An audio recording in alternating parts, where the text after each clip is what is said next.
Bonjour, je vous propose de voir comment on construit un algorithme pour encadrer une intégrale avec autant de précision que l'on veut. Pour encadrer l'intégrale de cette fonction représentée par cette courbe entre 0 et 1, on va utiliser des rectangles sous la courbe et au-dessus de la courbe. On va travailler pour l'instant avec 4 rectangles associés aux abscisses A sur 4, 2A sur 4, etc. puisque les 4 rectangles ont même largeur. Et il va falloir sommer ces rectangles. Pour calculer la surface du premier rectangle, hauteur fois largeur, sa hauteur c'est f de 0, sa largeur A sur 4. Pour le deuxième rectangle, même principe, la hauteur cette fois c'est f de A sur 4 et la largeur n'a pas changé. Même technique pour les rectangles suivants. Pour la seconde figure, la hauteur du premier rectangle c'est f de A sur 4, la largeur toujours A sur 4 et même principe pour tous les autres rectangles. Autrement dit, l'intégrale I est comprise entre les surfaces de ces deux sommes de rectangles. Mais attention, cette démonstration ne marche que parce que la fonction est croissante. Si la fonction était décroissante, les formules de S1 et S2 seraient inversées, ce que je vous encourage à vérifier chez vous avec un petit schéma.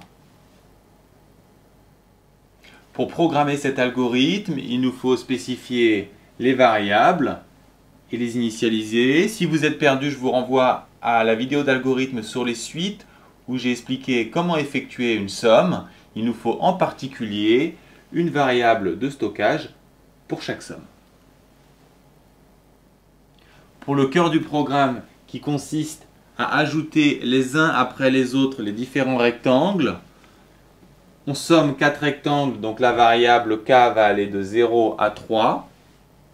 Pour les formules qui donnent les surfaces des différents rectangles, on s'appuie sur les formules obtenues précédemment. On note bien que pour S1, on calcule de f de 0 à f de 3a sur 4. C'est pour ça qu'on a k ici, puisque k va de 0 à 3. Alors que pour S2, puisqu'on va de a sur 4 à 4a sur 4, on va travailler avec k plus 1. On n'oublie pas d'afficher finalement S1 et S2. On n'est pas obligé de travailler avec 4 rectangles. On peut travailler avec un nombre n quelconque de rectangles. Et plus le nombre de rectangles sera grand, plus on aura de précision. Le programme se modifie comme ceci. On spécifie une nouvelle variable n qu'on demande à l'utilisateur par l'instruction lire n. Et ensuite, on modifie le programme en précisant de 0 à n-1 et plus de 0 à 3, puisqu'on n'a plus 4 rectangles mais n rectangles. Et la largeur n'étant plus a sur 4 mais a sur n, on modifie ces deux lignes. Sur votre calculatrice T-Inspire, le code sera le suivant. Vous commencez par lui donner un nom, bien entendu. Ensuite, je ne vous détaille pas les différentes instructions puisqu'on les a déjà vues dans la vidéo algorithme des suites.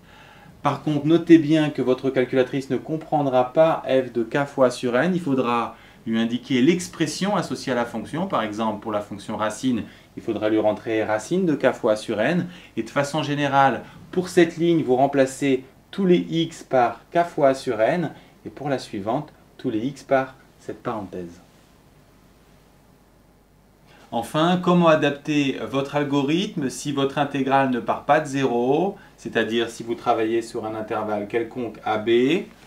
La largeur de l'intégrale sera b-a, donc la largeur de chacun des n rectangles sera b-a sur n, ce qui va vous modifier le programme ici au niveau de ces deux lignes en alourdissant un peu ces expressions.